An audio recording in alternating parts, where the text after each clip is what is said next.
ममता मतलब बंगाल की रक्षिका, वो भगवा के खिलाफ खड़ी है। लेकिन खेल बिगाड़ दिया किसने? हुमायूं कबीर और असदुद्दीन ओवैसी इस चुनाव में हाथ मिला चुके हैं। 47 मुस्लिम कैंडिडेट्स को टिकट दिया है।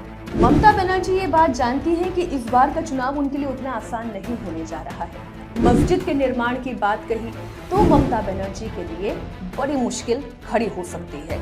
ये हिंदू वर्सेस मुस्लिम का चुनाव है। भगवा मतलब बाहरी खतरा, ममता मतलब बंगाल की रक्षिका। फाइटर दीदी नाम से बंगाल विधानसभा चुनाव के तहत वीडियो बनाया जाता है और इसमें तृणमूल ये बताने की कोशिश करती है कि ममता बनर्जी मतलब मां दुर्गा का प्रतिरूप, मां दुर्गा की सवारी बाघ यानी ममता का प्रतिरूप। और किसके खिलाफ वो खड़ी हैं? वो भगवा के खिलाफ खड़ी है। और भगवा का रिप्रेजेंटेशन कौन कर रहा है? वो उत्तर प्रदेश के मुख्यमंत्री योगी आदित्यनाथ कर रहे हैं। बताने का मकसद ये है कि भगवा यानी बीजेपी और बीजेपी का मतलब बाहरी खतरा।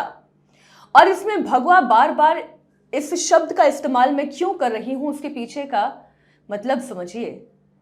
ये बंगाल का चुनाव घोर ध्रुवीकरण का चुनाव है, ये घोर पोलराइजेशन का चुनाव है, ये हिंदू वर्सेस मुस्लिम का चुनाव है, जहां 70% हिंदू भारी पड़ता है या 27% मुसलमान दीदी के साथ जाकर खड़ा होता है और हिंदू वोटों का विभाजन होता है। सब कुछ इसी पर निर्भर करता है। नमस्कार, आप देख रहे हैं एजेंडा विद मीनाक्षी और आज हम बात करने जा रहे हैं पश्चिम बंगाल के विधानसभा चुनाव की, 2026 का ये दंगल। और इसमें आज हम बात करने जा रहे हैं मुस्लिम वोटों की राजनीति की। आप ये जानते हैं कि 294 सीटें हैं विधानसभा की पश्चिम बंगाल में। इसमें से 100 से 110 सीटें ऐसी है जहां पर मुस्लिम वोट डिसाइड करते हैं कि किस पार्टी की जीत होगी और किस पार्टी की हार होगी। ऐसे में मुस्लिम वोटों का कंसोलिडेशन ममता बनर्जी के लिए बहुत महत्वपूर्ण है और ममता बनर्जी ये मानकर ही चलती हैं कि उनकी लड़ाई मुस्लिम वोट जीतने की नहीं है, बल्कि हिंदू वोटों में विभाजन करके अपनी सत्ता बनाए रखने की है। और जिन जिलों की हम बात करने जा रहे हैं, खासतौर पर मुर्शिदाबाद, मालदा, उत्तरी दिनाजपुर, दक्षिण 24 परगना और नादिया, ये वो जिले हैं जहां पर मुस्लिम संख्या बहुतायत में है, जहां पर मुस्लिम ही डिसाइडिंग फैक्टर है। और मुर्शिदाबाद जो इस चुनाव में सबसे ज्यादा चर्चा का विषय रहा, जहां पर 66% आबादी मुसलमानों की है। मालदा जहां पर 51.3% मुस्लिम आबादी है। उत्तरी दिनाजपुर की बात करें तो आधी जनसंख्या वोटर्स की तो केवल मुसलमान ही है।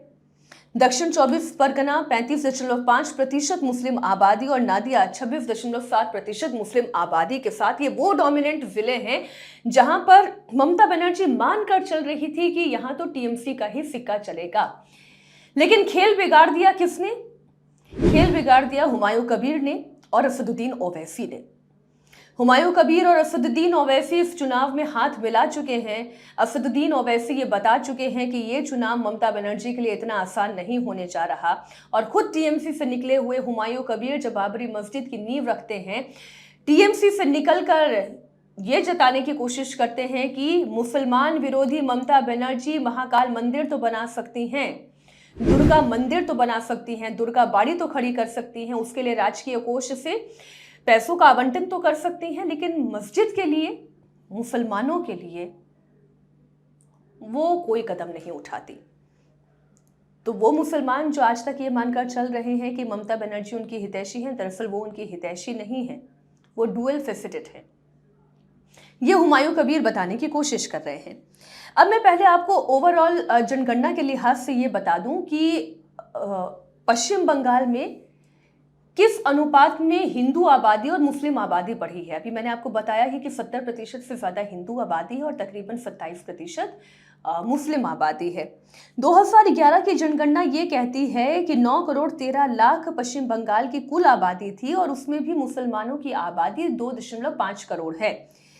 और चुनावी विश्लेषकों की अगर माने तो वो ये कहते हैं कि 2026 आते आते ये आबादी 28 से 30% तक आ गई है, यानी कि अब ये आबादी 3 करोड़ से ज्यादा की हो गई है, जिसमें से 100 से 110 सीटें ऐसी है जहां पर सीधे सीधे मुस्लिम वोटर ही पार्टी की जीत और हार तय करते हैं। अब हुमायूं कबीर की स्ट्रैटेजी ये है कि वो 182 सीटों पर कैंडिडेट उतारे, 100 से ज्यादा सीटों पर मुस्लिम उम्मीदवार ही उतारने का वो निर्णय ले रहे हैं।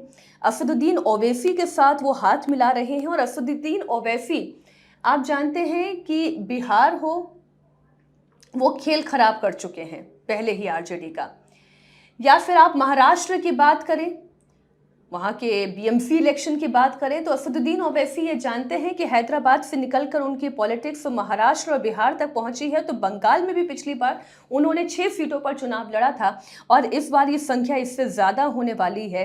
तो असदुद्दीन ओवैसी तो इस बात के लिए तैयार है कि कैसे वो सत्ता पर कब्जा कायम करें। अब उनकी रणनीति क्या है वो बताने से पहले उनका बयान मैं आपके सामने रख दूं। असदुद्दीन ओवैसी ये कहते हैं कि असेंबली के चुनाव होने जा रहे हैं। मजलिस इत्तेहादुल ए मुस्लिमीन ने फैसला किया है कि बंगाल चुनाव में हुमायूं कबीर साहब की जो पार्टी है उसके साथ मजलिस का अलायंस होगा। हम बंगाल विधानसभा चुनाव में हिस्सा लेंगे। 15 साल से वहां 3 बार की सीएम है मोहतरमा ममता बनर्जी। साहिबा, आपको ये जानकर हैरत होगी और ताज्जुब होगा कि वहां पर करीब 30% मुस्लिम आबादी है और 5 लाख करीब बैकवर्ड क्लास के सर्टिफिकेट को कैंसिल कर दिया गया। इस बात पर गौर करिएगा, क्या कहा ओवैसी ने कि आपको ये जानकर हैरानी होगी, जहां 30% मुस्लिम आबादी है वहां पर आपने बैकवर्ड क्लास के सर्टिफिकेट को कैंसिल कर दिया, जिसमें ज्यादातर मुसलमानों के ही सर्टिफिकेट शामिल है। ये बहुत नाइंसाफी है। ये नाइंसाफियों की कहानियां और दास्तानें मालदा की पंचायत में जब पहुंची तो मालदा में मजलिस को 60,000 वोट मिले। तो ऐसा नहीं है कि मजलिस वहां पर मेहनत नहीं कर रही है। पिछली बार हम लोग 5 से 6 सीटों पर चुनाव लड़े थे। आज हमारी कोशिश ये है कि इन सीटों पर जहां पर बातचीत होगी हम वहां पर भी तय करेंगे कि ये चुनाव कैसे लड़ा जाए और इस बार ममता बनर्जी को हराना है। तो रणनीति यह है कि मुस्लिम प्लस ओबीसी वोटों का जोड़ अगर असदुद्दीन ओवैसी बैठा पाते हैं और वो ओबीसी जिनके सर्टिफिकेट काटे गए, वो ओबीसी जो 5 लाख ओबीसी के नाम काटे गए हैं सर्टिफिकेट में, जिनमें से ज्यादातर मुसलमान हैं, अगर वो ये वोट अपने साथ जोड़ सकते हैं तो यहाँ ममता बनर्जी को नुकसान उठाना पड़ सकता है। हुमायूं कबीर की स्ट्रैटेजी मैंने आपको बता ही दी कि 182 सीटों पर चुनाव लड़ने जा रहे हैं, जिसमें से 100 सीटों पर वो मुसलमान उतारने जा रहे हैं। अब तीसरा प्लेयर मुसलमानों के वोटर का आता है, वो है कांग्रेस। अब कांग्रेस क्या करने जा रही है वो भी आपको बता दें। उससे पहले ममता बनर्जी क्या कर रही हैं वो आपको बता दें। ममता बनर्जी ने साल 2012 में जब कांग्रेस के साथ उनका गठबंधन था तो 38 मुस्लिम प्रत्याशी दिए थे, जबकि 2017 में उन्होंने 57 मुस्लिम प्रत्याशी दिए। लेकिन साल 2022 में ये घटकर 42 तक हो गए। यानी कि 2017 में उन्हें मुसलमानों पर भरोसा था और 57 टिकट उन्होंने केवल मुस्लिम उम्मीदवारों को दिए थे। लेकिन साल 2021 यानी पिछले विधानसभा चुनाव में इनकी संख्या घटकर 42 पर आ गई। ममता बनर्जी को यह समझ में आ रहा है कि उनका कोर वोट बैंक ही मुसलमान है। तो ऐसे में उन्होंने इस बार के चुनाव में कोई गलती ना करते हुए इस बार 47 मुस्लिम कैंडिडेट्स को टिकट दिया है।